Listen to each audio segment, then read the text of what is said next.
now listening to Roll Up. We're getting ready to get into this interview. Everybody tune in, tap, like, share. Gentlemen, you can take your mask off in here as long as you're comfortable. You can take your mask off. I don't know. So I'ma get high like before. Roll up a blunt, say. I don't want to worry about nothing. I don't want to worry about nothing.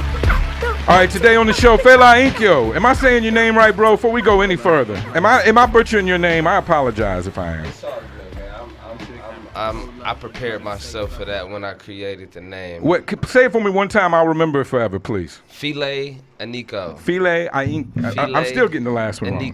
Aniko. Okay, I see where the influence, the emphasis. Aniko is an African name. It comes from Africa. Fela actually derives from the name Fela Kuti. Have you ever heard of Fela Kuti? I think that's why I was saying Fela, but you of course, like hip hop, you flipped it, you changed it to Fela. Facts, yes. I put the apostrophe over the E, and I changed the pronunciation from Fela to Fela. Fela, and that's what made it more original and more me. But well, hey, when people mess the name up and call me Fela, I actually still find it honorable. You know what I'm saying? Well, they're trying to reach out to you, and you know, we spoke. I got your music a while back, months ago, before COVID hit, and I've been a fan, and I've never really. I guess I didn't pay enough attention to the music. I didn't hear it pronounced enough to really get it, and I was familiar with Fela. So that's the way I thought. I thought you was a complete tribute, not realizing you were flipping it on the hip hop shit. Yeah, just flipping it. Because Fela Kuti was into music too. So. Oh sure, big influence for a lot of hip hop artists, no doubt. Big influence for a lot of hip hop artists. Before we get started, I'm gonna get some background music going. I appreciate all the camera angles you got, and I appreciate you. Before we go any further, I appreciate you being here. Definitely. In general. My mission. I appreciate you having me. The love is for me to sit down and share experiences with other humans, especially humans that enjoy and partake in hip hop, and that's what I like to do. And so it wouldn't happen without people like you being here. So I appreciate that. Facts. And creatives, when I say people like you, for all the negative people out there. Mercy Grinds is checking in. I think they're a big fan of you. And I just want to let you know that. Over here in the bag behind me, I've got some refreshments. This is something we do every week, so please don't take offense. I do it to everybody. There's a couple kinds of beer. There's a Mike's Hard Lemonade. There is a soda, and there is a quarter water. Now, they're all sealed and cold, and they're all for your enjoyment. So you can have whatever's in the bag over the course of the show. I just want to know which one you'd prefer to have first. I'm good. I already just none of it. You got your own beverage. Got my own water, man. Just fuck that. Yeah. Well, that's why I was bringing water every week, but people bring their own water here in Arizona, so I felt like that was dumb. It's so mandatory you're to good. have water out. Yeah, you'll die. I'm still trying to drink a gallon a day. I drink all day. I'm still trying to drink a gallon a day. So that's good. You're the first one to totally denounce the beverage. But if you want something during the show, that's fine. While we over here talking about water, man, let me get me some. I'm there with you. You know. Please, everybody in Arizona, drink your water. I've got to drink extra because I drink caffeinated drinks as well. And, you know, I smoke medicine, so, you know, that has its effect, too. Gotta have your medicine. That leads us to a first round of easy questions. I ask everybody these questions. I'll get some background music in a minute.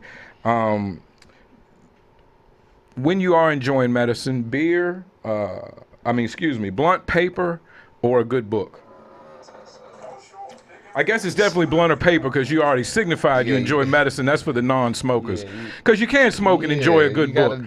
So I don't want to fuck up the question. That's what I'm saying. But papers are blunt. I'm not finna take out the.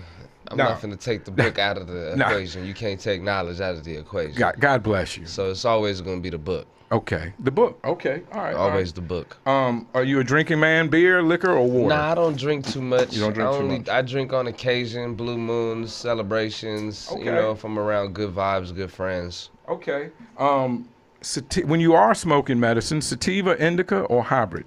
Indica. Okay, that's a smoker's choice. That's a smoker's choice. I'm trying to vibe out. I got you. When you're enjoying a taco, if you do, beef, pork, or fish taco? Snap. Beef. Okay. Beef taco. That's the classic. That's what I tend to enjoy. Look at that. We're rolling through this stuff. Original, man. All right, we get off the easy questions, get to some of the foundation. Where did you grow up at? Let's talk about that. I grew up in Palmdale, California. It's about It's a small town, gentrified city, probably about 30, 40 minutes north of LA. Okay. Me and my boy right here, Swayze. Hey, Swayze, how you doing? Glad to meet you. 45 minutes north of LA. Yeah. My only experience in California, I worked on the Pebble Beach golf course for a couple weeks when I was a youngster in the 90s, and that's about halfway between San Fran and LA, Monterey, California. Okay. So a little further, maybe a couple hours up from you, something like that. I don't know. Palmdale, what's it like in Palmdale for those people that have never been there, never grew up there before? Palmdale's like any other gentrified city. You know what I'm saying? When you have big cities like Los Angeles or Chicago, you know what I'm saying? You have those outskirts cities where the poor and the working class are pushed out because it's a easier or more beneficial financial way of living. When the rent goes up, you got to go somewhere. You got to go like you said, they somewhere. gentrified LA, they gentrified these cities, Chicago. So what it was they lowered the prices in a specific city that was close enough to push those residents there, and that's basically it's a melting pot. You know what I'm saying? Palmdale, Lancaster's it's a melting pot where you have a whole lot of animosity, a lot of frustration from the way of living. And so it's really just working class. Yeah, just the ups and downs, plight of the working man. I get exactly. it. I come from hardworking people. It's a small town where you just, you know what I'm saying, everybody's trying to survive and trying to, you know what I'm saying, get that American dream that nobody gets to. Do a lot of the people, do they work in LA? Do they drive every day, or do people work in Palmdale? Most people drive to LA. Most people drive to LA, Santa Clarita, the other valley. Places. Other places. It's all LA County though. And that's all. That's where all the traffic comes from that we hear about. The traffic all problems. That traffic. Yeah. How long did you live there? How old were you when you moved to Arizona? When I moved to Arizona about 5 years ago. Oh, okay. So you spent you were fully grown when you came here. I got you. I was a grown man. Well, how intense was, you said it was working class, and I'm from the East Coast, so forgive me if I say something dumb, but all I know about growing up in California, I learned from Colors, Boys in the Hood, Menace to Society. I spoke about this with Yog, and the OGs are starting to help me learn things, so if I speak out of turn, forgive me, but how was it intense as growing up young, and growing up is intense for everybody wherever you're at, but it's especially intense for some people. How intense was life for you growing up in Palmdale? And we've heard on this show, we've heard stories of people that grew up much like the Huxtables with doctors in their family, and we've heard stories of people grew up elsewhere where they experienced murders at a young life. So I don't want, that's just to say whatever your experience is, we accept it as it is. I don't want you to, don't try to impress us. We're just trying to figure out what creates a FE'LA. I'm still gonna work on the last part. I'm just gonna say FE'LA. Call me FE'LA. FE'LA for now. FE'LA is perfectly fine. I like FE'LA. I just gotta, in my mind, I gotta spell it different to say it right. But go ahead, man. Go ahead. I promise. How intense was life growing up in Palmdale? Life for me was pretty intense. I mean, it's like I said, it's right there on the outskirts of LA. So you had a lot of people. A lot of people gang banging, a lot of people, doing drugs, just the same old poor class problems. Sure. And so, are people looking up to LA in the gang violence and emulating that? Because to me, that would be the biggest problem. That's the biggest thing when you got a small town outskirted like that. You know what I'm saying? It almost reminds me of Staten Island. You know what I mean? Where it's like close but not accepted and on the outskirts. Exactly. That borough that's just forgotten. Where it's like, yo, we got a lot of animosity. You know what I'm saying? So it was really just the typical living. You know what I'm saying? Just going to school, trying to figure out what color is appropriate to be a part of, who your dad is, who your wherever it is that you grew up from. That's basically where you kind of you go into. Did you have friends before that realization that you had to distance yourself once that kind of became crystal clear? Because a lot of things become crystal clear in middle school or whatever, but when like you say, you were kind of figuring that out, who your dad was, what neighborhood, what colors you had to honor. Was there a time before, like if it's kindergarten or first grade, is there a time before that where you had friends, or is it just a constant thing the whole time you're growing up? It's a constant thing of being accepted. just trying to be accepting. When you don't have like a father in your life, you find all of those father figures and certain things in your community. You know what I'm saying? Your father figure can be your coach. Your father figure can be your neighbor. You know what I'm saying? I've had so many neighbors and friends who I didn't call mom, uncle, you know what I'm saying, cousin, whatever the case may be, especially being in a small town city like that. I think it's going to be somebody. That's what people don't recognize. Like, you're going to find a male or that whatever archetype you're looking for, you're going to find it in somebody. If you're not getting, you know, if you're not getting it. What was different for me was I was legitimately a sponge. When I was a kid, certain people said the right things to me. Just certain things clicked to me, like, oh, he listens. Or, for example, like my mom used to be like, oh, my son, like only a couple instances where I went to sleep early, and she bragged about that to her friend. So I made that a consistent thing, like, oh, I'm finna just go to bed at a good time so my mom can, you know, brag about me like the way she did. So certain people would say certain things to me, and I would gravitate to that. And you would lock it in. People would say, like the sponge thing, like I just said. People, that was told to me at a very early age, like, oh, you're like a sponge. And when they told me that, I said, oh, okay. And then certain, you know, being around certain gang members that have experienced certain lives, certain things in their life, they've told me certain things, and I just really just soaked that up and really just try to get some type of understanding from that, and became a really wise person at an early age. Right. And really just observed my community and my surroundings from a different point of view. You see, I'm a man of a certain age. It's hard to hide at this point. But you seem like an older soul, is what I've been told, and what sometimes people say to a younger man who thinks deeply, or maybe thinks on a more soulful level. And you seem like that. You seem like a young man with an old soul. But now you've explained it clearly. Growing up, influences in an intense life. Who played you hip hop first? Do you remember who the first time you heard hip hop? My mom was like, she was just a hip hop 90s TLC, all just everything that the 90s represented with hip hop. My mom was listening to all of that stuff. But it was my stepfather who listened to Biggie Smalls, and he was a heavy-set dude himself. Dark all the big guys loved that. Yeah, they loved Biggie Smalls. You know what I'm saying? That was like, because Biggie made him look good. You know, Heavy D made him look good too before Biggie. But with Heavy D, if you were big, you had to dance. Yeah. With Biggie, you could just sit at the bar, so it was even better for some of the big guys. You know, exactly. So when he surprisingly, Biggie Smalls was the first artist that really caught my attention with his lyrics and his wordplay, and he used to play him all the time, so I used to just be really fascinated with how he would, you know, put his words and stuff, and so I would just play off of that. I have a stepson, so I'm a bit sensitive to this subject because, you know, as a stepdad, not all of us, but some of us try our best. Can a stepdad, and most smart stepdads. I'm a stepfather myself. Most stepdads, the smart ones, are not trying to replace anybody or be anybody's real father. They're just trying to do a good job at what they feel their responsibility is as a stepfather.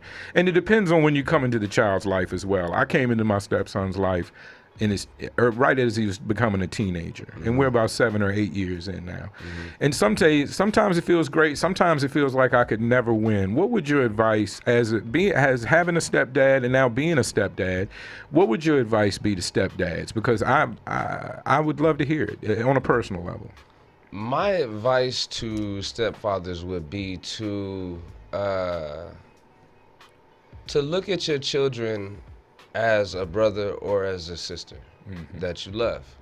Regardless, even with your woman or whoever it is that you're with, you want to look at everyone like a brother or sister that you love. And if you do, you can treat them without any type of bias or any type of conditions, you know what I'm saying? So no matter how I feel, or no matter what I feel about this, or whether I don't have kids, or if that's my real kid, or this, that, and the third, I know that, for one, I'm going to teach them principles. I'm going to teach them how to be an adult when they're growing up. I'm going to, you know, hold their hand when necessary. I'm going to, you know what I'm saying, give them those talks that they need and just guide them in the correct direction, as I would with anyone that's around me in my life, because everyone should have that responsibility. With everything that you learn and experience in life, you should be displaying that with those around you. People have a problem exclusifying people around them. And granted, these are your kids or your mother or your father, but the reality is these are still your brothers and your sisters, and the love should be distributed equally. You know what I'm saying? So I've seen your post about that recently, about how people want to make love exclusive, and the true, and I agree with you on this, that the true definition of love goes in the other direction from being exclusive. And Facts, completely without conditions. And maybe I'm kind of a metaphysical dude. I'm more of the opinion that we're all God, experiencing ourselves as God, and that we have to come into this plane to experience life from a different perspective, because you can't experience life as God the same way Lee Kirby or Fela with our earthly problems has to experience life, Exactly. So, and I believe that in reality, we're all the same, just kind of arguing and looking and fussing and loving each other, and we all just want to be loved. To me, man. that just helps me deal with people and I find that the people I have problems with, usually it's a characteristic in myself that I don't like that they're displaying, and that's where my anger or frustration comes with them, is that I'm not liking a piece of me, and I'm witnessing it in front of me and not as me. So again, it gives me the perspective, So that's why I try to give people a lot of room. I try to give them a lot of space, because we're all just figuring this life out. And this year has been the hardest year on people in my entire life, and I'm an old man. So to each his own. I mean, it's been a hard year on mine as well, but to each his own. Some people have had a really dope year. Well, if 2020 is working for you, be blessed. You definitely are blessed. It ain't working for me. I don't care what it is. It's tough. What was your first recording experience? Take us there. My first recording experience, man. No matter what it was, some people it's a karaoke machine. Of course, nowadays some people it was a computer. What it is. Okay. My pops was a victim to the system. So he was doing the drug dealing. You know what I'm saying at that time, and so. Whenever I would go to L.A. to visit him and my family, he would have certain things, just that was around his spot, or some just, cool stuff to have. He had some extra disposable income. Exactly, and so he knew I was starting to get into music, and mind you, this is I'm like 8, 9 years old still, and he gave me this karaoke machine that had the CD and then the 2 cassettes. And if you got the instrumental CD, you could record the what's on the CD onto the tape.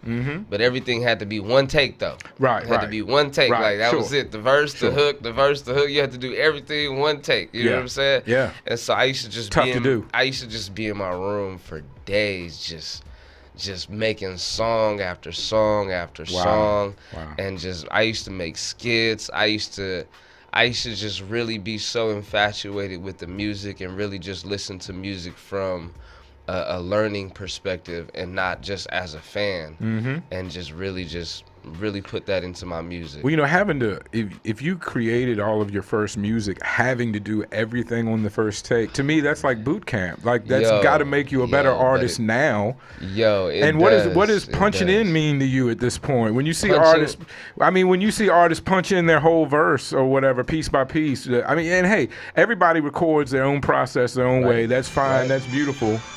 But, that must be a bit foreign to you, coming from a place of recording everything all in one take. Not at all. Okay. Not at all. Punching in is an art form to me when it comes to creating my music. Whenever I'm creating my music, I want my verses, I want my words, I want everything to sound quality, and I want you to actually hear it. I mean, there are some cases where you want, just based on the energy of the song, or based on how well you know the cadence of that song, that you can actually do those one-take jakes.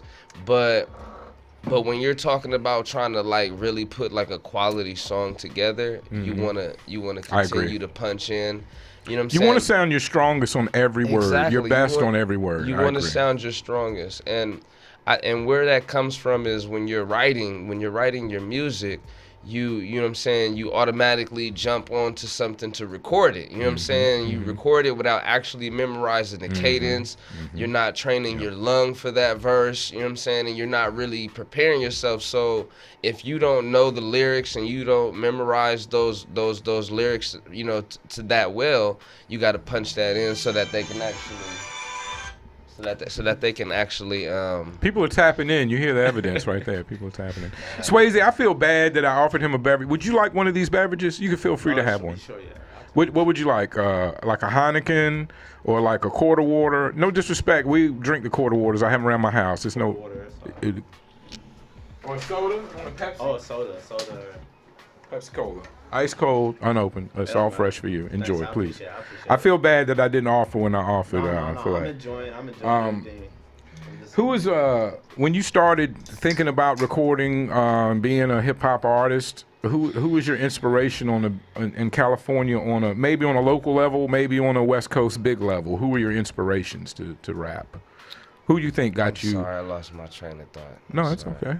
Can you repeat that question again? No, it's cool. Who was when you first started? We were talking about when you first started recording with the karaoke machine.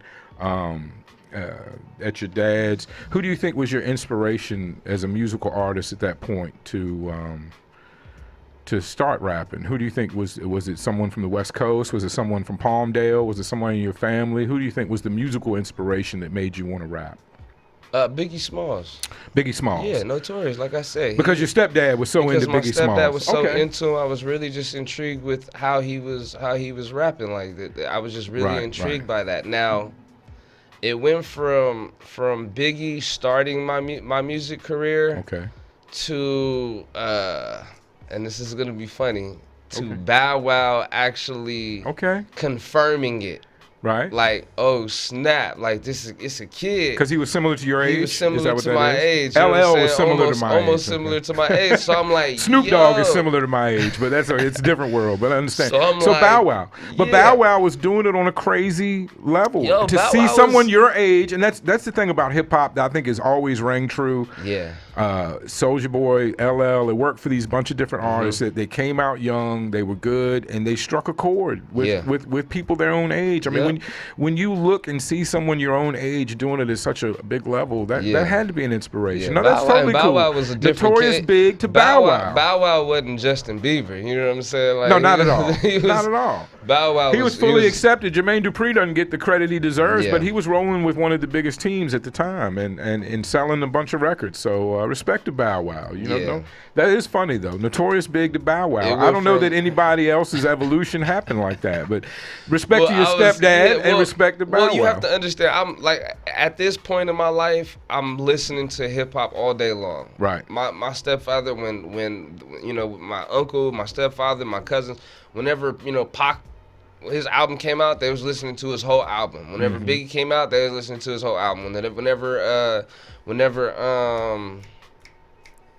all the classics came out, you know what I'm saying? Whoever, Jay-Z, they was listening to all of that, you know what I'm saying? And so I'm listening to all that, but Biggie Smalls was the one that just really caught me because of who my stepfather's influence was, you know, whoever he was listening to at the time, you know what I'm saying? And so just seeing Bow Wow pop up was like, yo, like, I can do this now. Right. I can do this right now. I can get there right now. You know what I mean? And so, then it went from Bow Wow to because I got a hold of some CDs, and my mom had one of those old school CD books. You know what I'm saying, with all the CDs in it. Yeah. And so I got a hold of Andre 3000 and Tupac. And I really got in touch with Tupac. Tupac was like, yo, what he's different from all the stuff that I'm listening to. Like even with Andre 3000, they all have a similar cadence of that Notorious, that the wordplay, the bim bim bim bim, but Pac was like, he was saying something, you know what I mean? Like, and it wasn't even like Pac had bars. It was the directness of how he was saying. It was exactly. It was the directness. It wasn't to be poetic or to be wordy. Saying. It was to be direct. And it ended up being poetic just because of what it was and how inspiring whatever that statement or bar was. You know what I mean? And so once I got a hold of that, I was probably like 10 or 11 years old. It was a wrap from there. I opened up Pandora's Tupac box. So you were a rapper in high school? Were you rapping and making songs in high school? Elementary school. I was a rapper in junior high. God bless high growing school. up hip hop, right? God Man, bless. Did it help with girls in high school? Yeah, rapping? Of course. Okay, of course I'm just checking. I didn't get that benefit. When I was in high school and trying to rap, it weirded everybody out. It was a different day. In my time, it was either you was gang banging, you was a crump dancer, or you was rapping. Okay. Or you was doing sports, of course. You know what I'm saying? Oh, sports, of course. Yeah. So football is always a big thing. So yeah, when once I got a hold of Tupac, it was a wrap from then. Everything I needed to know about Tupac, I was looking at, reading, watching, listening, everything. I was just on the Tupac frenzy, and then I got a hold of Eminem. Okay. And Eminem messed me up. Yeah.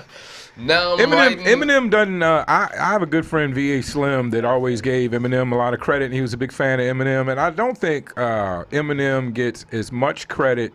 Now, mind you, I'm an old white guy that used to rap, so I've got as much reason to love or hate him, however you want to judge it. But I don't think Eminem gets enough credit for truly being a legitimate influence on a generation of rappers, and of all races. Of course, we know he invited a shitload of white guys to start rapping, and that's good and bad with that. But I don't think Vanilla Ice probably did that. Vanilla Ice did that as well, just 10 years earlier. Yeah. I don't think Eminem gets enough credit for truly a legitimate influence on a generation of rappers. Because it's easy to hate him for a lot of reasons, but I appreciate when people do say they were influenced by him, just for the sheer fact of how technically well he raps. If you don't like what he talks about or whatever, I like LL. I like Busta Rhymes' new album more than probably any Eminem album. But that's just to say he's a great technical rapper, and he did influence a generation of MCs. So you got to give people what you got to give it to them. So you absorbed Tupac and Eminem, and I was appreciating how much you absorbed Tupac, because being a guy that grew up with so much Biggie Smalls. And then, but living on the West Coast, I imagine Tupac would be a good fit for you. He was an East Coast guy that really influenced and made his mark with the West Coast, growing up on the West Coast. So that mix is interesting. It was almost like I was picking and choosing pieces out of these, because like I said, these artists were all, you know what I'm saying, all those were important milestones, but the bigger, like I was really, like I said, I was listening to everything, you know what I mean? So I was kind of just picking pieces and choosing, and like, yo, he's good, like, yo, he's good, like, you know what I mean? Because during that time, Insane Clown Posse was out, and I haven't heard you mention them at all. No, Lil Wayne, that was definitely, Lil Wayne was one of them. Yeah, Lil Wayne came through in the 2000s and shocked the world. Just with the amount of quality content Lil Wayne had, I still think it's hard to match. Eminem really put a lot of confidence in me though too. Eminem really just put a lot of, with Eminem, I think if Eminem was black and had a black lifestyle, perspective, right? He'd be there would never, nobody would. Well, that would take away a lot of the arguments that people have against him. Exactly. They don't like his story. They don't like. But his lyrical ability is just so undeniable. Sure, it's just undeniable. Like I said, no matter what you like or don't like about him, you have to give it to him as anybody. I've never heard anybody that writes for a living, whether you write articles or movies or whether you write raps. I've never heard any writer disrespect him. Yeah. Because if you're a writer, you know how hard it is to write and come up with new shit, make words rhyme. I mean, when you're writing a story that has to rhyme, it has to be a good story, a start, finish, ending, all of that, and rhyme, and be clever, and be something that no one else. I mean, in rap, literally, you're supposed to be doing something nobody else has done before. And at this point, that's incredibly hard. You have to stay true to yourself, which is what I feel you do. I became a fan of the song we used for your video flyer. And we were talking about recording and punching in. You do a lot of going back and forth with yourself in that song. Pick it up, flick it up. Flick it up. Flick it up. I became a fan. I didn't know that song before I made the flyer, and I used it to make the flyer and became a fan of it. You go back and forth with yourself. Very entertaining. You have a lot of classic sounding hip hop, which is, I guess that's where I hear the Biggie influence. But you also have, it's never dated, and you also have other songs that sound like newer or evolved hip hop. So that's why I attracted to your music from the beginning. I think I hit you up on social media and told you that I listened and was playing some of your songs. So I'm a fan, and that's why you're here, because I'm here to talk to the people that I want to talk to. And I appreciate that, man. You know, I and I really appreciate you coming that. in. It means a lot. Thank you. Do you have a go-to white friend? A go-to white friend? Is it important to have a go-to white friend, and do you have one? I got some go-to white And you can friends. have several. I'm not saying that you have to have just one, but you know, man. who And would let be your go-to? Give us a couple shout-outs, if you will. Who's your go-to man, white friend? I gotta give a shout out to my boy Ryan. I gotta give a shout out to my boy Jonah. Classic names, Ryan and Jonah. Ryan. Yeah. Sound like they these could are- write a these- script or these something. These are activists too. These are protesters that's God been bless side them. by side with me out here in God Phoenix. bless them. Just I really, protesting for people, you know that what touches I'm my saying? heart. God bless them. And I just met these brothers too. Both of those brothers I just met. Good. Well, if they're involved in the struggle, I'm sure that helps trust them. As a joke, I was going to start a business where I would vet or confirm your white friends for you. You know, what do they really feel? How do they really act when you're not around? I had a business I was going to start confirming white people. But, you know, they probably wouldn't trust a white guy confirming the white people anyway. So I decided it wouldn't be the best idea. It's all good. Why'd you move to AZ? What caused the move? Let's step up to there. Let's fast forward. 5 years ago, you find yourself leaving Palmdale and moving to Arizona. Why did we do that? Just change. You're on your own at wanted this a point. It different- was your decision. It was a personal it was just decision. personal decision where I just wanted something. You know, being in that small town, you know, you develop, like what Cole would say, that small town mentality, and it keeps you trapped in that small town and not going anywhere outside of that small town because of how comfortable you are there. Sure. And so I just needed to get out of that comfortability. I needed to get out of my comfort zone and actually just, you know what I'm saying, be somewhere where I didn't really wasn't able to really depend on anybody else and just be my own person. You know what I'm saying? I think that's a smart move. And I'm proud of you for doing it, because it's not always easy to do. Did you move to Arizona by yourself? No. At the time, I didn't move. Okay. I hadn't moved by Arizona by myself. Okay. Me and my wife and my 2 sons moved out here pretty much by ourselves all the way across the country. And people in the East Coast thought we were crazy, you know. Yeah. Then they literally thought we would go burn in the sun in the summertime. But we made it. We survived. We're good. I never thought I'd be in Arizona, but Arizona is actually it's a really nice place to live. It's a really nice place to live. is. But as far as like music and networking, that's the part I'm really tugging with right now, and I find myself always back home when it comes to my career. What do you think the problem is in Arizona hip hop scene? Sounds like you've got an issue or two with it. What do you think the problem is? If you could snap your fingers and change it tomorrow, what would you change about the Arizona hip hop music scene? Man, it coincides with the system. It's the exploitation I don't really agree with, and I understand and overstand sometimes the financial side of things when it comes to putting on certain things, but it's not only that, but it's also just there's not enough unity out here. I would agree with that. It's I'm trying to bring people together, but it's a slow process. It's definitely a slow process. I can't really put my finger on it. Understood. I can't really That's all put my good. finger on exactly what it is. I don't expect But you to solve it. I was just curious if you had some ideas. But I'm not from out here, so I couldn't really give you. I'm only 3 years in. You're 5 years good- in. We're pretty much newbies. Exactly. I get it. So I can't really give a detailed answer on that because I'm not really Okay. from out here. You know what I'm saying? Are you cool with? I know you're facing some charges due to protesting. Is that correct? Yeah. Are you cool with talking about that? Somewhat. As much as we can. Somewhat. Yeah. You made it aware on Facebook that they're trying to give you a felony. Yeah, they're For trying protesting. to give me 2 felonies. 2 felonies. I'm facing for a protest. felony riot, and I'm facing a aggravated assault on an officer. Now the felony riot. Let's explain that. That in my mind, that's probably just we told you to leave and you didn't leave. Or you didn't leave fast enough. Is that their case? Is that the deal? I'm trying to understand. For one, it's happening all over the country because of, I know it is. Because of I'm from everything that's Richmond. Are you going on. familiar with what's been going on in Richmond, Virginia? No. With the statue, Robert E. Lee. Oh yeah. Yeah, it hurts my heart as much as I enjoy Arizona. It hurts my heart that I'm not in Richmond because Richmond's been going through it heavy. So I understand and agree. It's been going through it in all the major cities. It's already starting again in New York. It's all across the country. It's getting heavy again. So I'm sorry. I think I stopped you from breaking down. Those charges is definitely souped up. You know, we didn't do anything at the specific protest that they're talking about. We didn't do anything violent at all. And the actual initiation was done by the Phoenix Police Department. They initiated everything. You know what I mean? And all we did was, and we've been nonviolent since the beginning, as far as when George Floyd had got killed and the protests started then.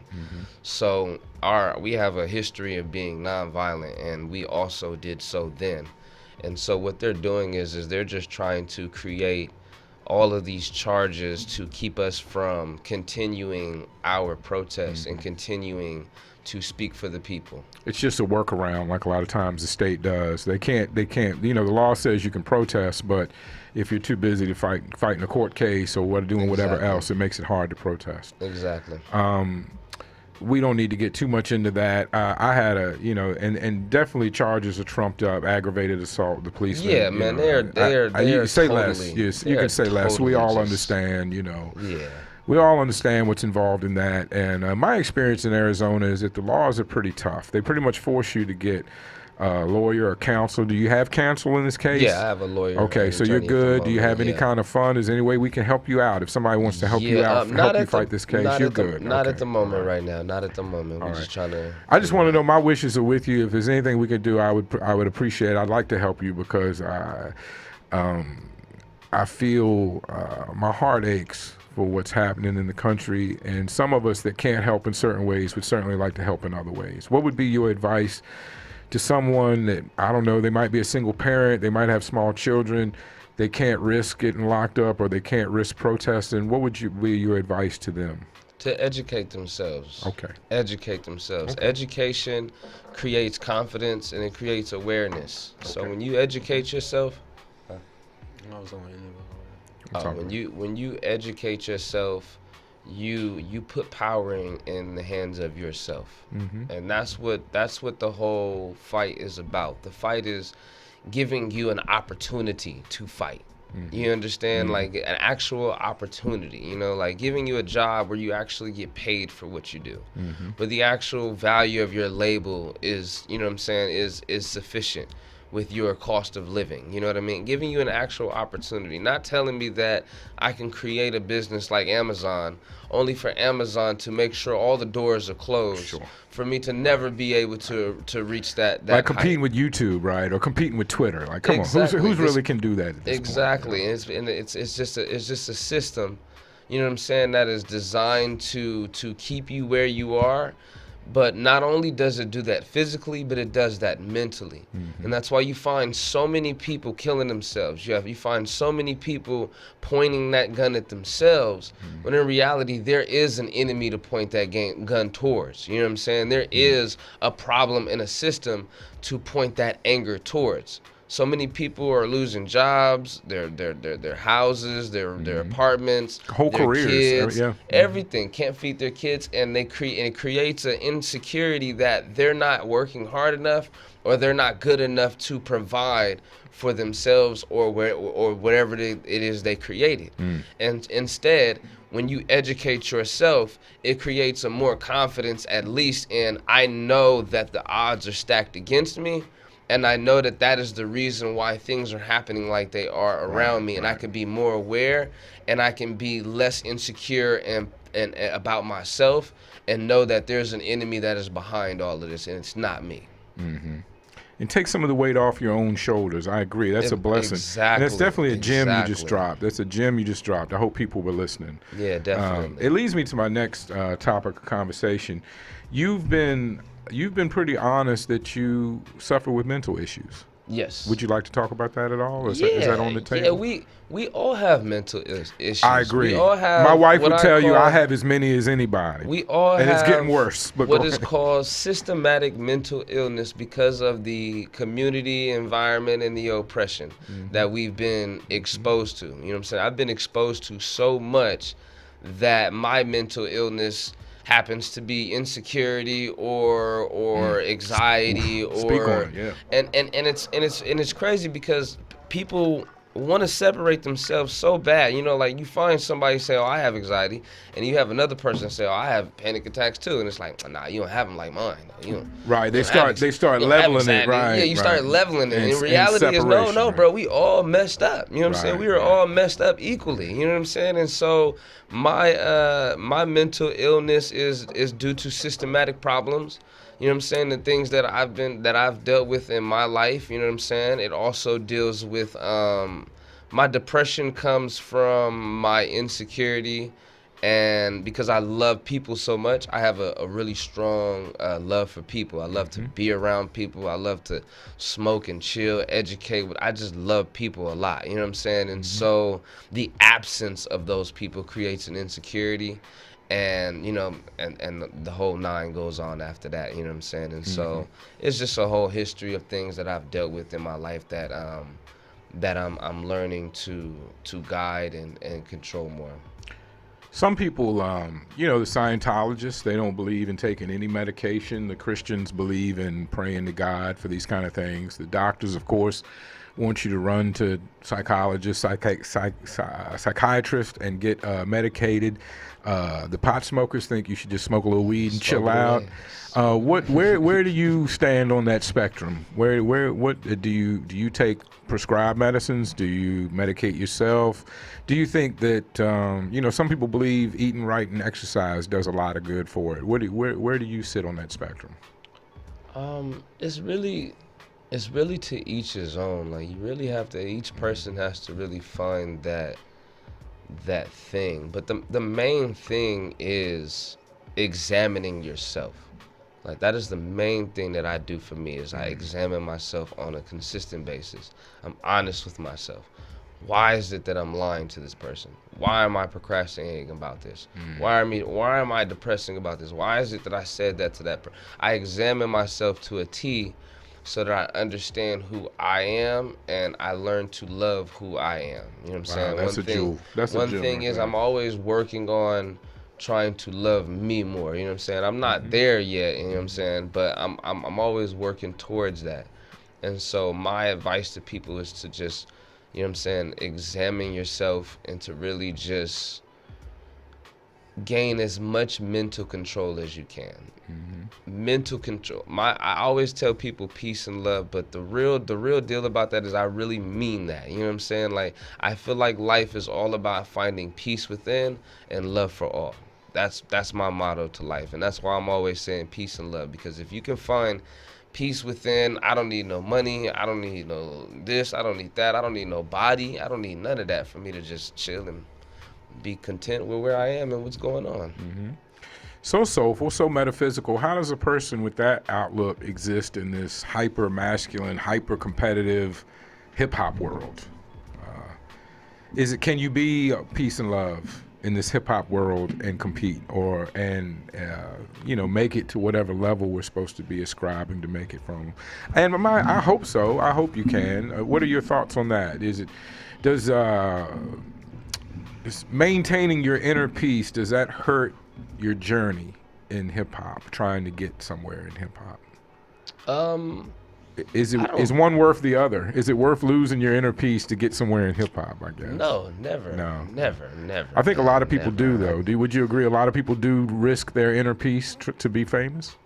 No, I think people are just legitimately ignorant. I just think that they just legitimately just do not know. They don't have it to begin with. They don't have it to begin with, you know what I'm saying? Because most people, if not all people, when they're given that knowledge and that understanding, they usually take that knowledge and understanding and they do something with it and they evolve and they change, you know what I'm saying? Like I highly doubt you'll find Uncle Luke doing another booty shaking song, or you find It's true. certain artists or certain yeah. people doing certain things that they would have did when they were younger. You know, people are always evolving, you know It's what true. I mean? And they're just making music for their time, where they at in life, what they're doing, what they know, what they want to talk about, you know what I mean? And that's, you know, but finding peace is always a priority. That should always be a priority for people. Yeah. And maybe that's like one of the first things you should get an understanding. Like, you know, before I step into this, I need to make sure that I find peace within myself.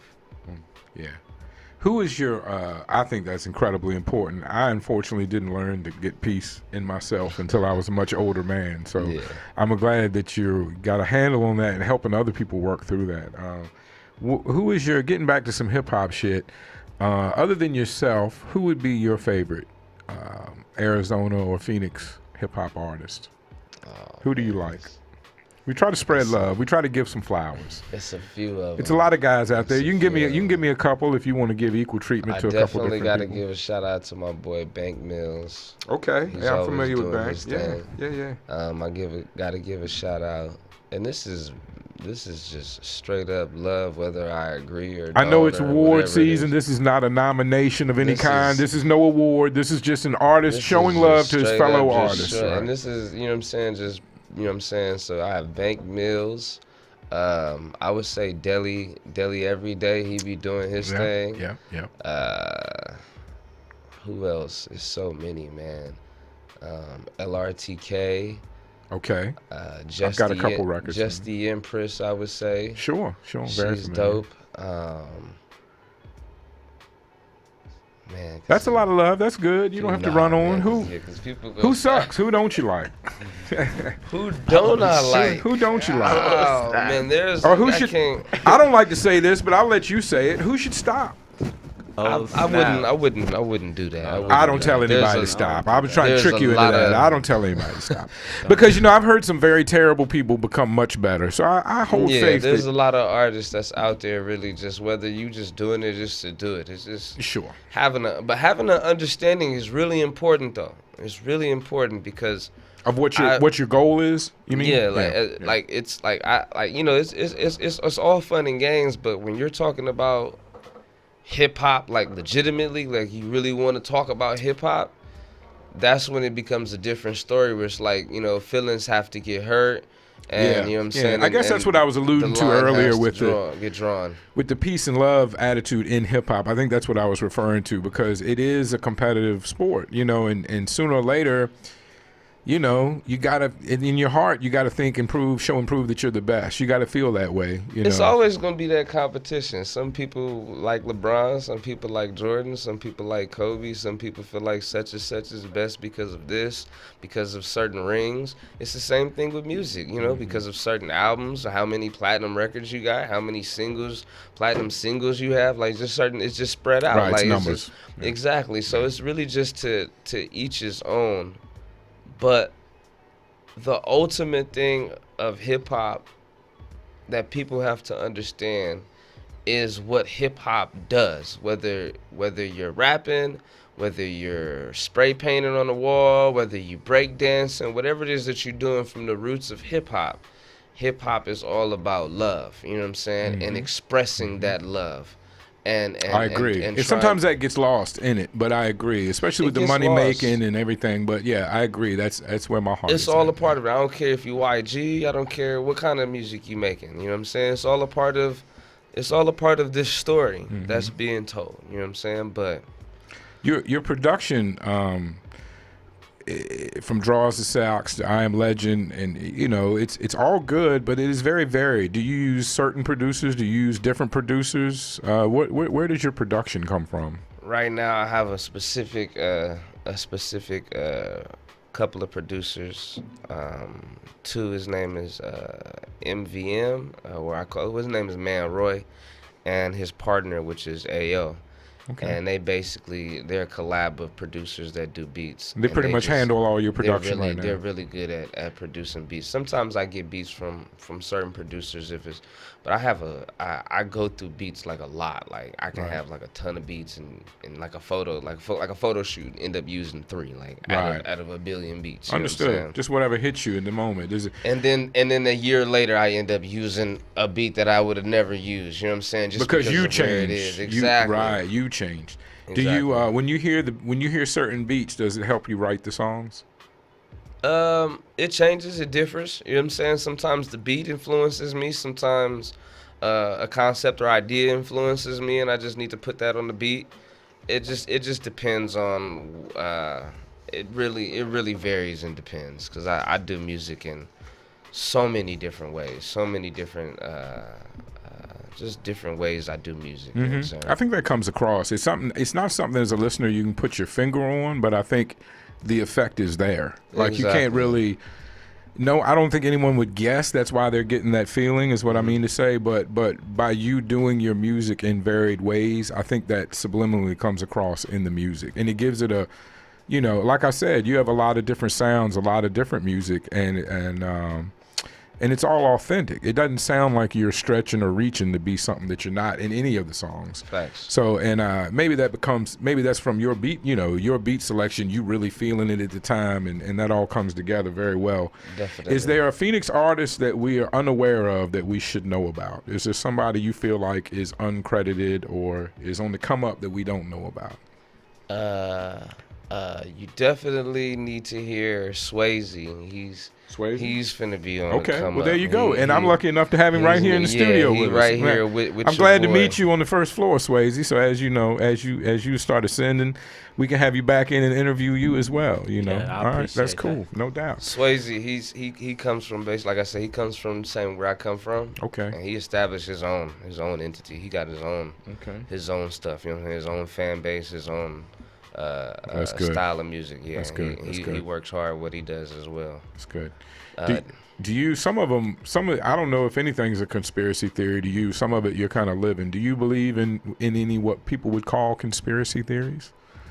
I think very much how the state moves is not conspiracy at this point. I think we can all see and agree how the state's moving, but I don't know. You have aliens, flat Earth. There's various theories out there. Do you pay attention to any of that? I stay aware of it. I mean, it's all entertaining, but I don't really dwell on it, I guess you can say. I don't dwell on certain things. I believe that there are conspiracies in certain things, but I don't dwell on anything that I don't have really control of. Right, it's smart. I'm not about to dwell on the Tupac case if I'm not finna just become a detective. Like if I'm gonna dwell on that. If you can't affect it, why dwell on it? Right? Why dwell on it? You know what I'm saying? It's okay to stay aware about it and maybe discuss and talk about it. But when you dwelling and you focused on just conversing about it and we use a lot of medicine. YouTube, sometimes we dwell on stuff too long. So it's good advice to not dwell on things. Exactly. Not dwell on anything. Go dwell on something.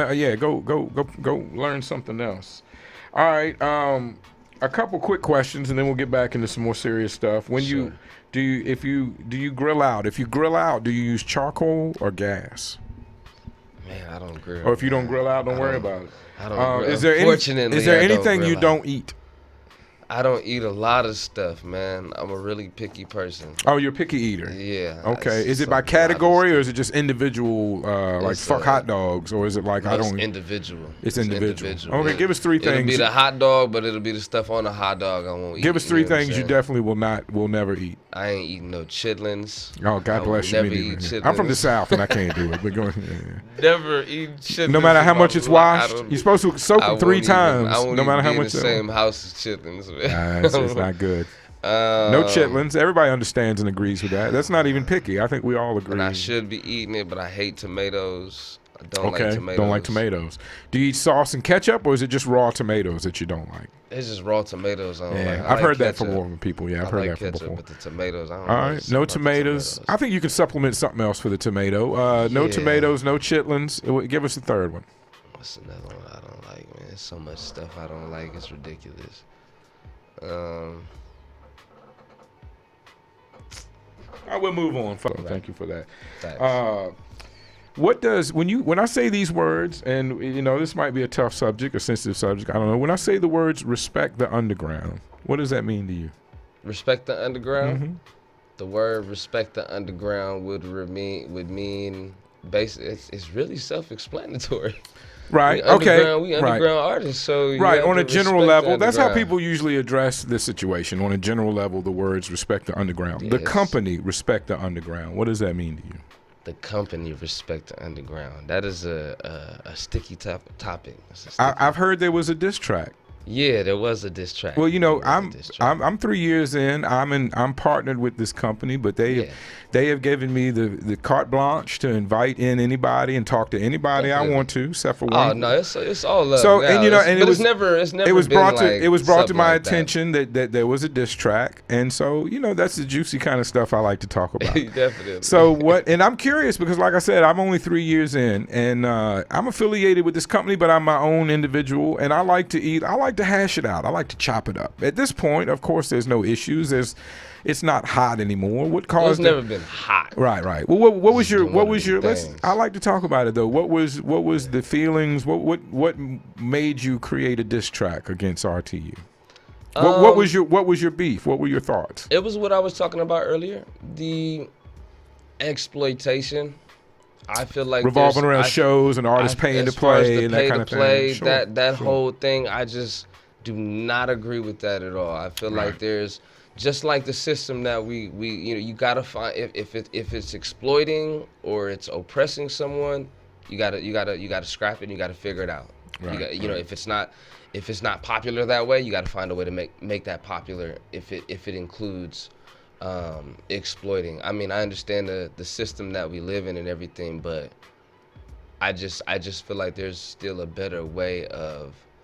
I've been at events where I think there's been like 20 plus artists performing. You know what I'm saying? And it's just one of those things where like you're just performing in front of artists. You know what I mean? And then you're paying a heavy little price, you know what I'm saying? For a lot of people, it's a lot of money, even whatever it is, you know what I'm saying? Do you feel like, before you came in, we had Tony Styles and Unique, and Unique has been rapping for a while, but Tony Styles honestly just got started a year or two ago. He's a newer artist. Definitely not somebody that's been, making songs for the majority of their life like you. Definitely at a different point in their artistic journey. Do you think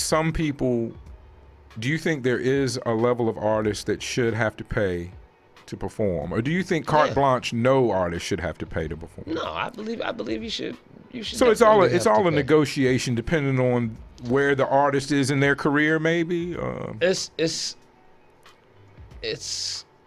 I think it becomes a thing of where it's more about the profit. Or is it? I guess people. what I'm picking up from you is it's not the pay to play necessarily. It's the process.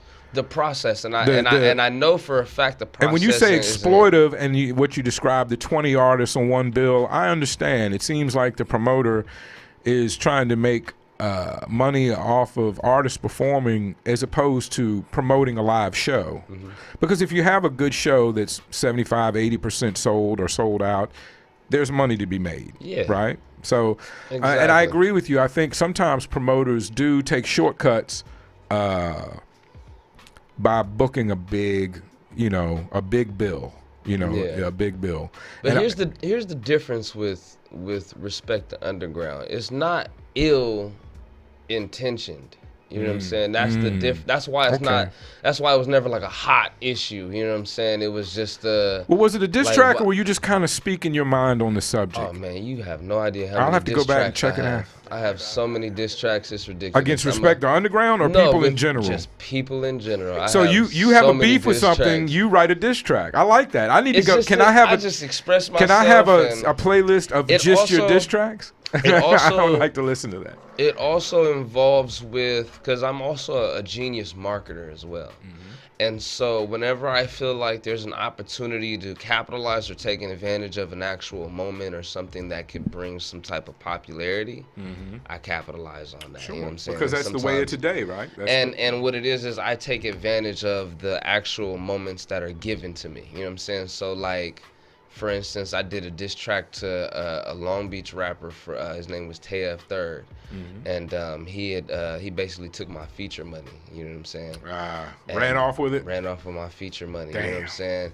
And it was one of those things where it's like it wasn't like, oh, I'm gonna diss TF Third before that situation happened. It was like, oh, okay.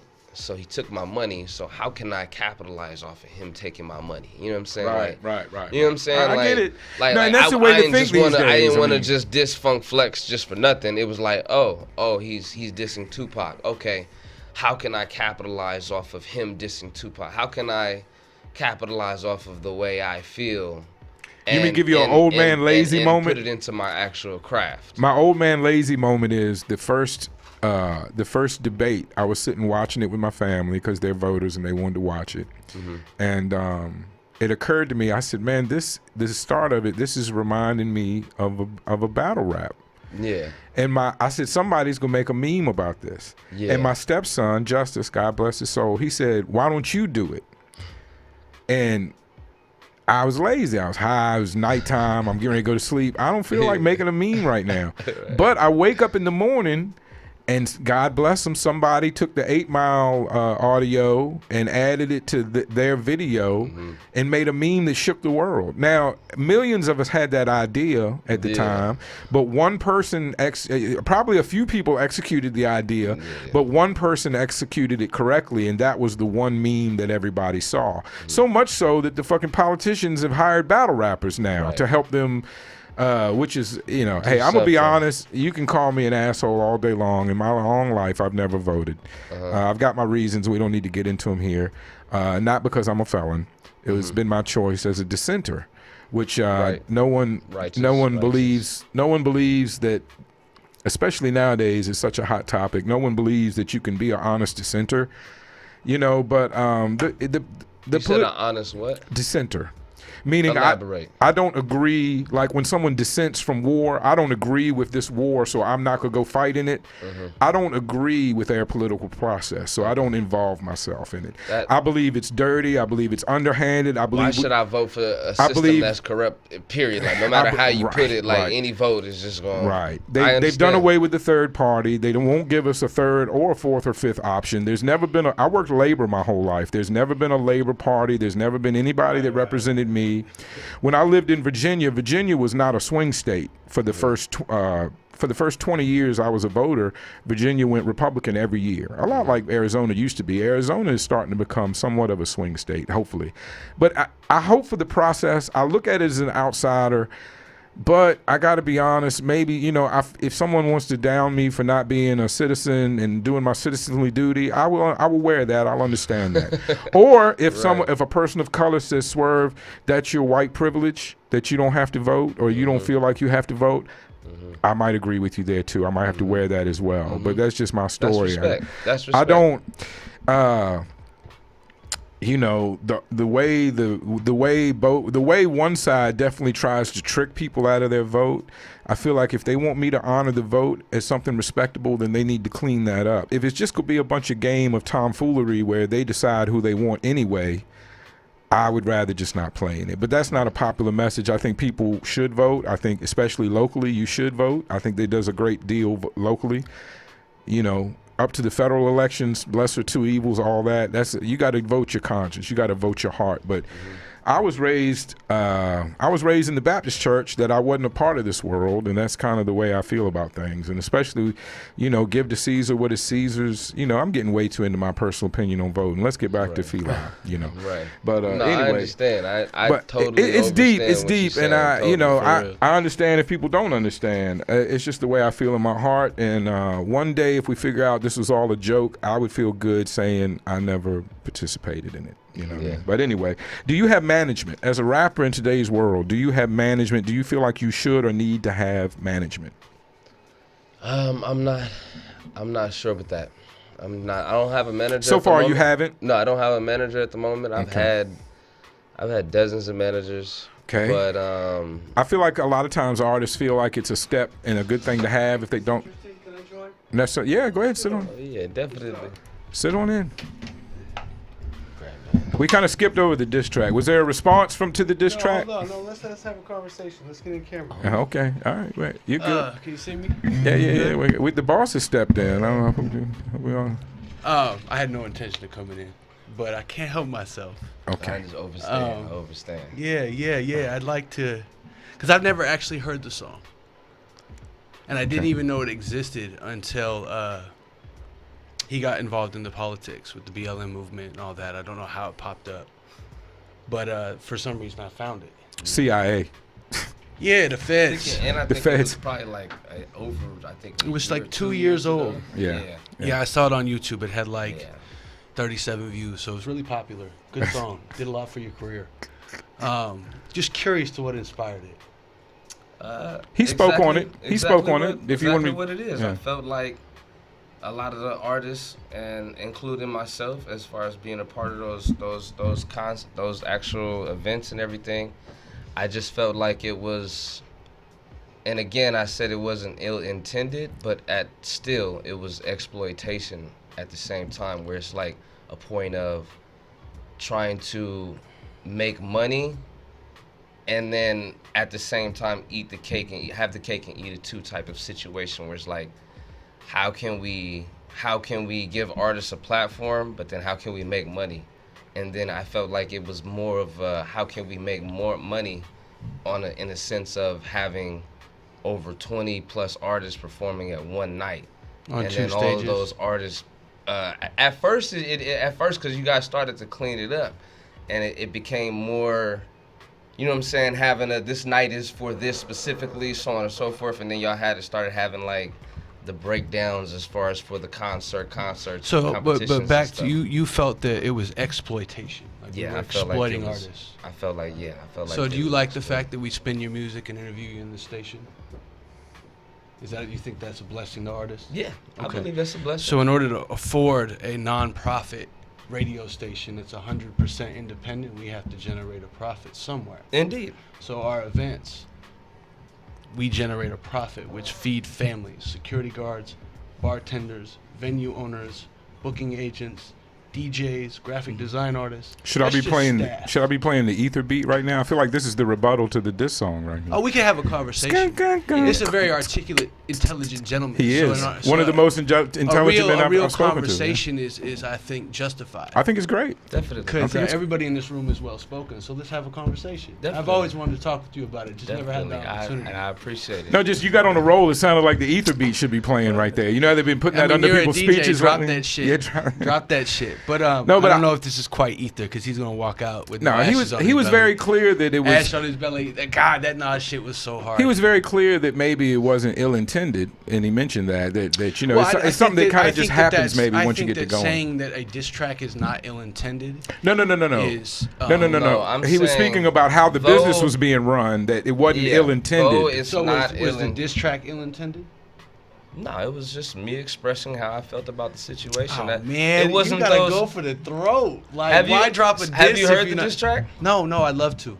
Yeah, if you heard the diss track, you would know Nah, it wasn't don't like play it. I'll listen it to it wasn't later. like a diss track like, oh fuck Justice, he's a bitch, or I'm gonna go do this, that, and the third. Did you mention It's anybody lyrical. personally in the track? Just because we haven't What heard do you it. reference? It was, Like, what do you it was speak more on? about Are you- respect Really, underground. in general, it's really just in general that actual concept of exploitation. You ever been to a free rap concert?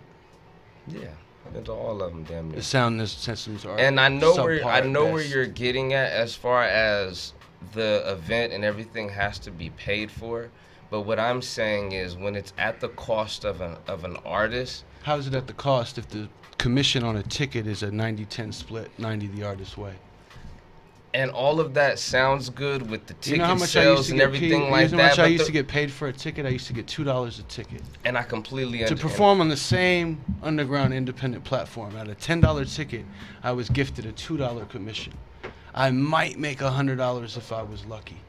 I made money. Yeah, sure. made money I with us, made but money still off felt tickets. it No, I'm was saying exploitation? even in general with the pay to play. Oh, we have It's not pay to play. We give you. You we have give to you. sell tickets, and it's a commitment.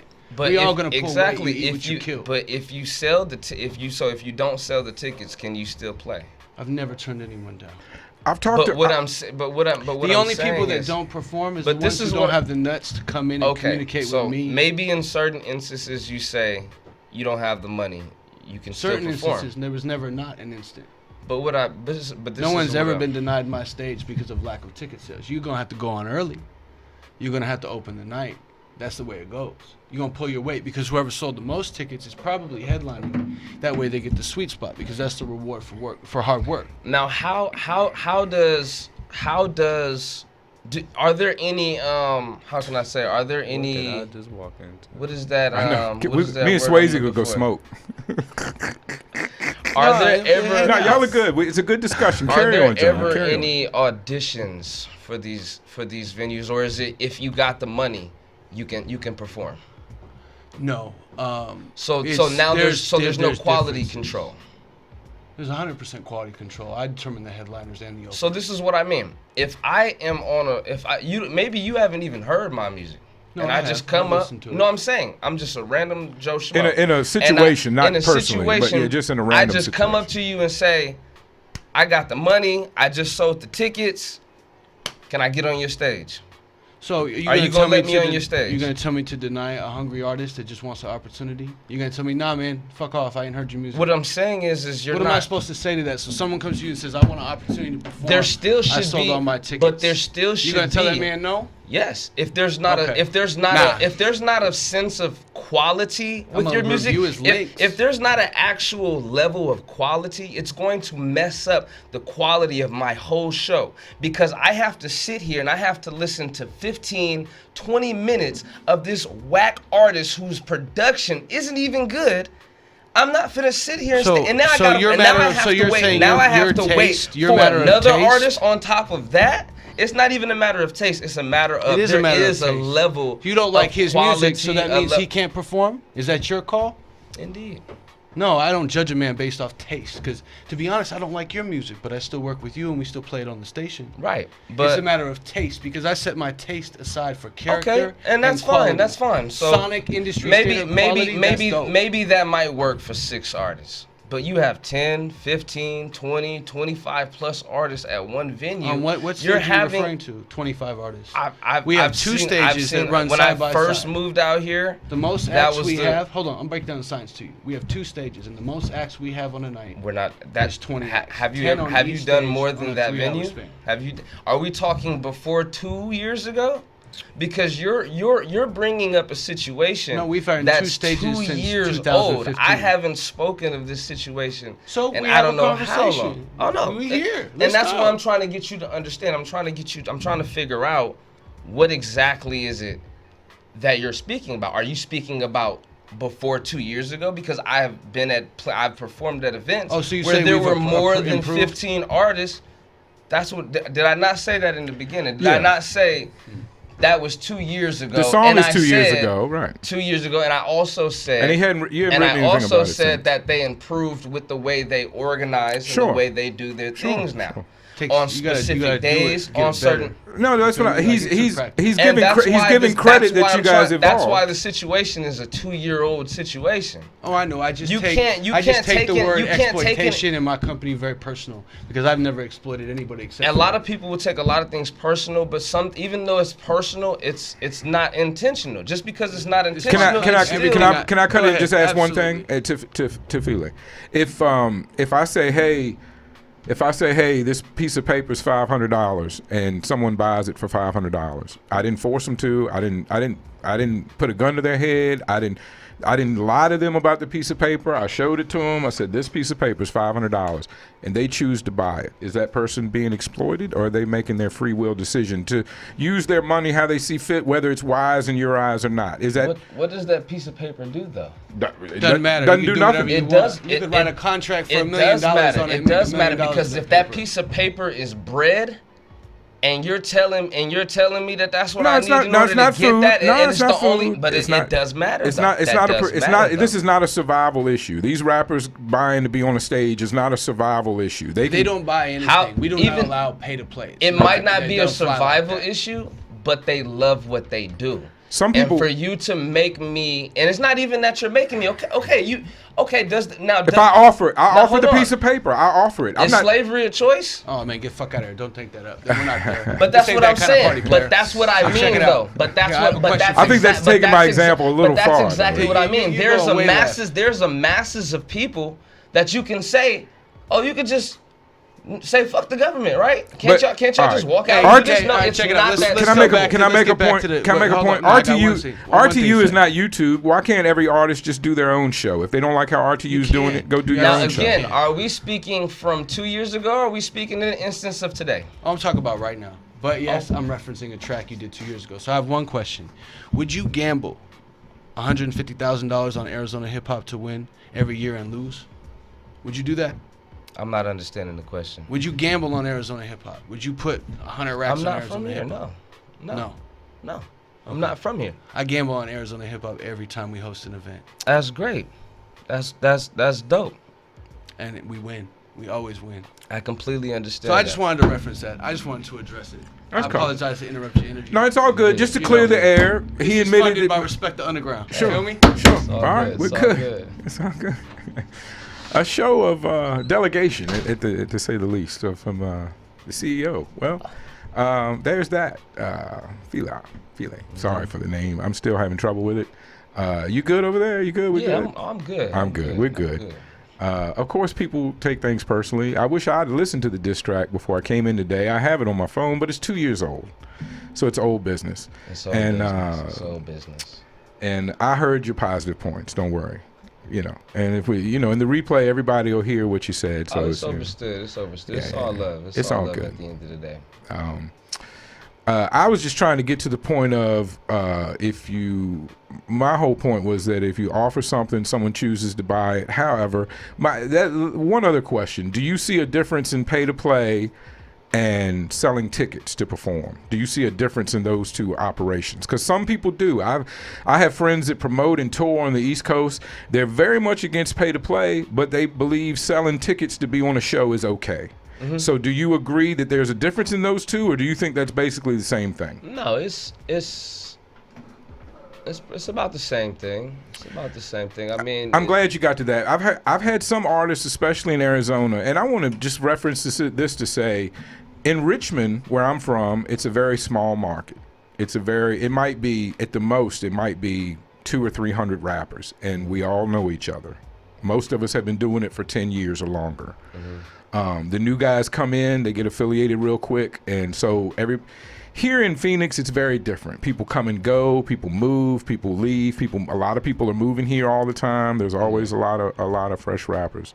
I've had some people that have come here say, hey, I just moved here. I don't know anybody. I have a hard time selling tickets. I'd rather just give you the $200-$300. Right. What do you say to the rapper that says that? What do you say to them? I've done that. Because you have. Or it's just easier. I don't want to. I'm recording. I've got this other shit I want to do. I'd rather just give you the money and give the tickets away or whatever. It's not only that, but a lot of the artists, they have an expectation already. So it's like I'm just gonna pay this off. I already did I get it. So in your mindset, they've already given up on it being different, so they just accept it. I didn't had aunties, cousins, sisters, friends buy tickets and not show up. Right. You know what I'm saying? I made the money, of course. Right. Money's being made, but that's happens with a lot of people that want to support, but they don't want to go to the gig. That happens a lot too. It's hard. It's hard. It's a. That's why it's one of those things you have to research and try to figure out, because it's hard to, you know what I'm saying? Especially with upcoming artists, it's really hard to make money and then create a quality platform for artists and musicians. I've got to wind this up, and I don't want to leave on a bad note. I thank you so much for coming in, but I have a couple more questions. Do you think it's an artist's responsibility to know where they're at in their career? Because we've clearly said some artists should be paying to play in one way or the other because they're new, they're learning, they're going to get something from that experience. Exactly. Some people are established, they have fans, they bring a crowd. They should definitely not have to pay. How is it as an artist to know where you're at in that spectrum? You know, like how do you? Because I think that's the problem. Artists on either, like, Yogi Westwood, 5-time award-winning hip-hop artist, 10, 15-year career, 10-year career. You know, no one's going to ask him to pay for an interview or a show. No one's going to ask him to do certain things because everybody establishes his career. Everybody understands his established career is what I meant to say. Tony Styles, he's only been rapping 2 years, you know. In my mind, they shouldn't be treated the same.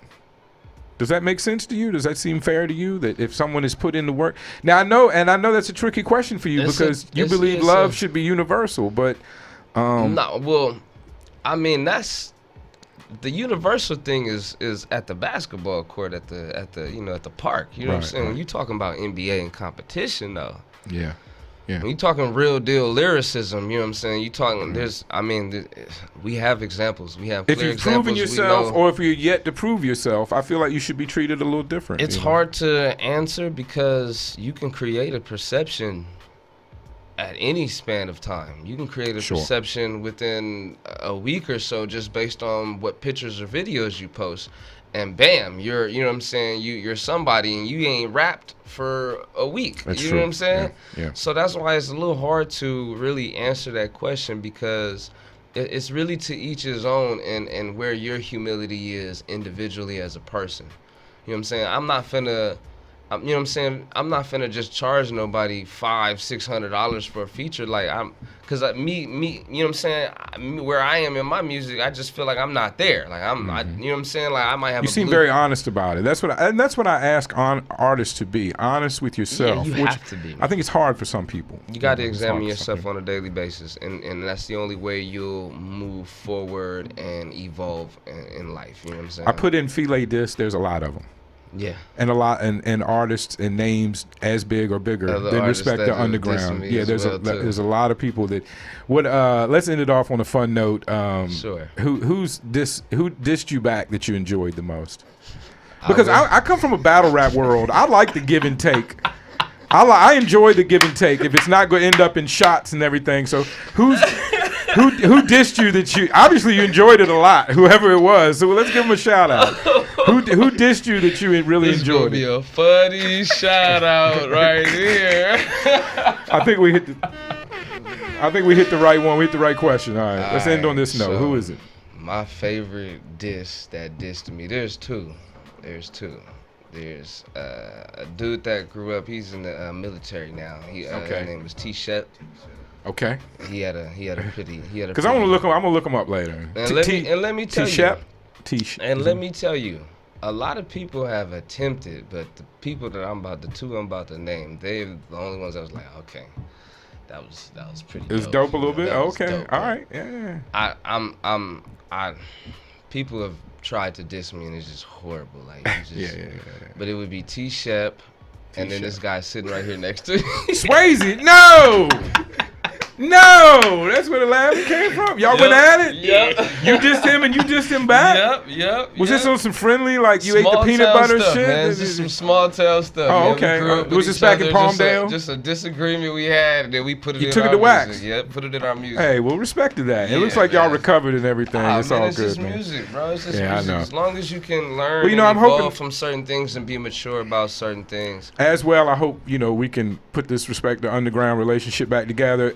It was always... It's all good, and you were very clear. Look, your issues. I done been in Just's inbox recently, probably in the past year or so, just to kind of see. Just to sum up, you were clear that your problem was from 2 years ago, and you feel that they have evolved some since. Oh yeah, I feel like they've evolved to be clear on his side, words were said he wanted to speak on and address directly, and he got that off, and we had a moment here on the mission. So, thanks to everybody involved with that. But hey, man, I can't say thank you enough. As he said.